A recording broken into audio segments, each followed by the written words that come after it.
Welcome back. Welcome back. Back at it again with another one.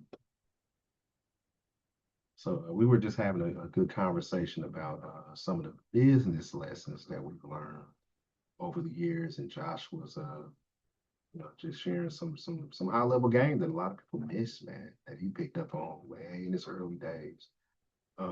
Josh, you mind sharing some of that? Yeah, most certainly, most certainly. So, um, real early in my career, I was fascinated with, um, I guess you could say I just had I was fortunate, very fortunate and blessed to have early interactions or, get some reps in with some investors, right? And what I noticed right off the back was I noticed that they were super like these investors weren't just people with money, which most people would think that they're like faceless people with money. Like these, who are these like mythological investors, right? What I found out was that they were people too, not just any people, they were better, you know? They were better for a reason, right? And I realized very quickly that they could see exactly where I was at. You know, I was like, man, they can ask a few questions and they know exactly where I'm at. You know, so number one, it's important to be transparent um, and honest. Number two, it's important to um, take that into your consideration when um, pitching them business models, business concepts, ideas, et cetera, et cetera. And actually, the second thing I realized was that a lot of people have it confused. They have everything kind of backwards in a way where they're trying to court an investor to be a part of their world or a mentor, right? Mentor the same capacity. And most of the time, investors are mentors, and that's an aha moment, right? Um, but they're trying to court them to be in part of their world and not really being able to understand how they fit in the mentors or investors world. AKA, I say, um, basically just assume that the person you're seeking to be mentored by or person or investor you're courting, just assume they have a better business model than you. You know, that's going to really um, help fast track your timeline, number one, to success, because instead of you trying to suck them into your world, you can better align with them. And they, isn't that the purpose of like when you're going to get grants and stuff like that? And even when you're looking at an investor's mandate, you want to make sure that your model adds value to their model or you fit within their ecosystem versus you trying to get them to fit within your ecosystem. Man, so Josh, you talk to a lot of different business owners, right? You talk to a lot over the years. I have too. And would you say, or like what percentage of business owners would you say get that wrong? Ooh, I would say look at the stats. Look no further than the stats. I was showing my team that the other day. I was like training in my team training, and matter of fact, it was just yesterday. I was showing them the stats on how many people, just looking at the whole industry, but really just focusing on like some of the top people in the industry.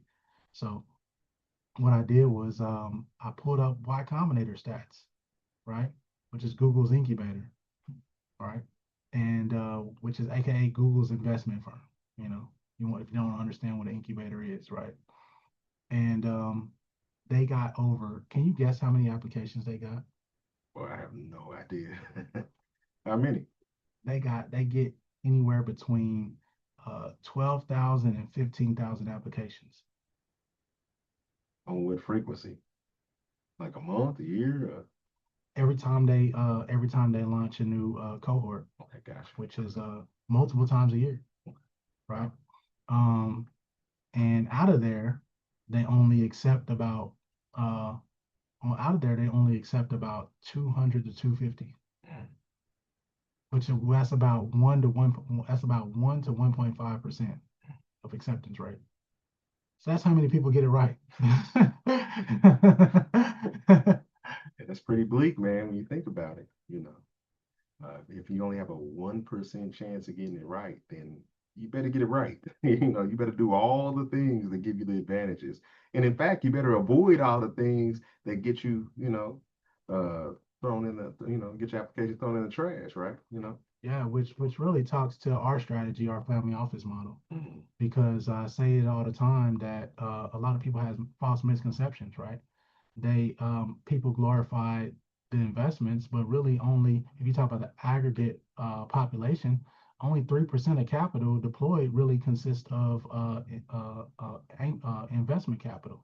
You know, so 3% of the people, 3% of businesses receive investment capital. You know, so that's why I always say that that's why we have our family office model because not everybody can be an entrepreneur, That's real. but everybody can focus on the state. Mhm. Everybody has a state.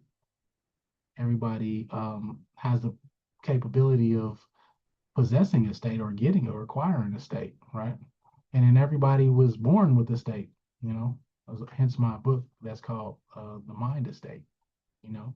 So we were gifted with these bodies. We were gifted with these which are advanced spacesuits.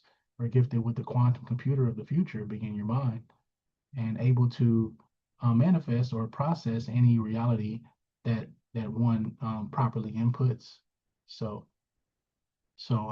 with that being said, um, that kind of puts it in parameters like why is so I would say mainstream media is so like fixated on um, painting the picture of an investment, of an entrepreneur, especially tech entrepreneur with no assets, um, getting the sexy investment and growing the company and scaling it to exit. Those are the exceptions, not the rules. So that's why we here focus on um, quantifiable things that have a more um, track record or blueprint. Real estate has made more millionaires in history than any other industry. You know, everything is real estate. So if you want to play the game, you got to learn the rules. I think we can wrap up with that one. Strong.